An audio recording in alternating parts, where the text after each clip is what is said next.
नेत्याला आव्हान करतो याच्यापेक्षा मराठी बोलणार नाही ही मगरुरी असून उपयोगाचं नाही।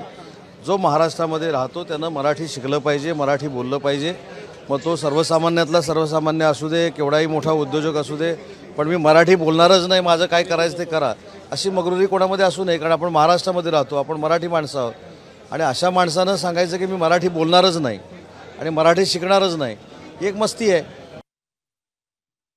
केडियानं राज ठाकरेंना आव्हान देताना ट्विट केलेला आहे आणि या ट्विटमध्ये मला मराठी येत नाही, 30 वर्षांपासून मी मुंबईमध्ये राहतो आणि मला मराठी येत नाही, तुझ्या या वागणुकीमुळे मी मराठी शिकणार नाही, काय करायचंय ते कर अशा शब्दात, क्या करना है बोल अशा शब्दात एकेरी उल्लेख राज ठाकरेंचा केलेला आहे। आणि यानंतर पुन्हा एकदा त्यानं ट्विट केलं आणि त्यामध्ये तो राज ठाकरेंना म्हणतोय ड्रामा नाटकं बंद कर राज ठाकरे, तुमचे 3-4 गुंडे येऊन आम्हाला मारतील, पण मी जर कधी अमरण उपोषणाला बसलो तर तुला हात जोडून माफी मागत यावी लागेल, असं यावेळेस त्यानं पुन्हा ट्विट केलेलं आहे। मी प्रतिज्ञा घेतो की मी मराठी शिकणार नाही असं देखील या केडियानं म्हटलेलं आहे। आणि यानंतर तुझं काय उरेल अशा शब्दात राज ठाकरेंना थेट ललकारलेलं आहे। त्यामुळे आता राज ठाकरे आणि मनसेची काय भूमिका आहे हे पाहणं महत्त्वाचं ठरणार आहे।